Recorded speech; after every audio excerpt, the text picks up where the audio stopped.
Hi, this is Lady Revival Studio, and I just wanted to share with you what I was working on today.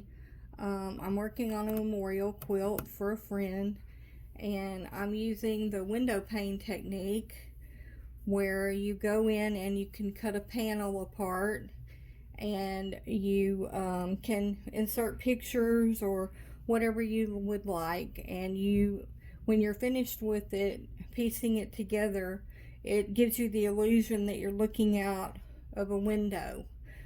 So I've completed the first row, and there's 3 panes across here, and I have a lot of trouble with lighting in my room, and so that's why I tried to use my overhead mount. It's a little harder to deal with, but it really gives me the best light.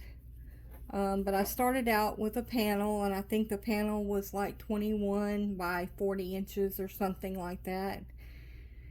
And the trick is a lot of the panels, the window pane quilts, people will show you how to put them together, but they don't show you how to put them together without it being distorted.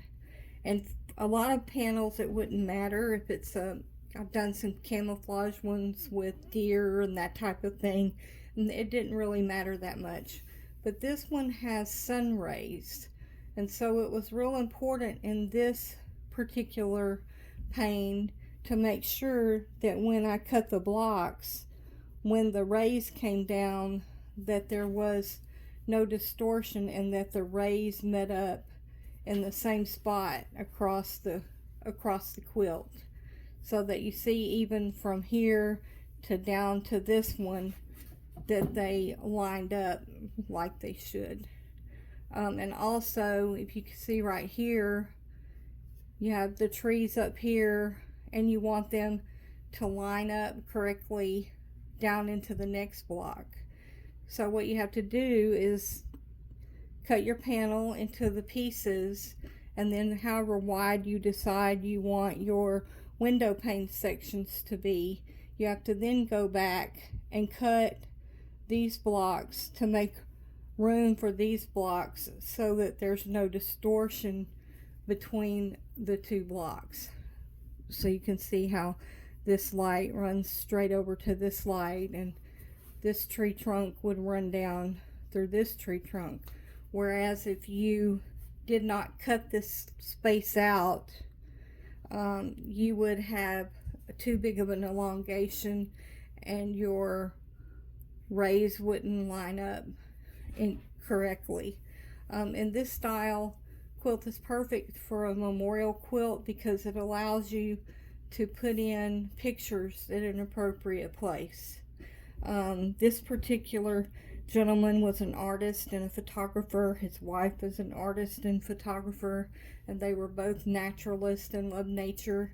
And so it was real important for me to try to find a quilt panel that reflected their interest. And so the next panel that I lay will have more of their photos and things in it, and I'll show that to you as I go along. So I guess this is part 1.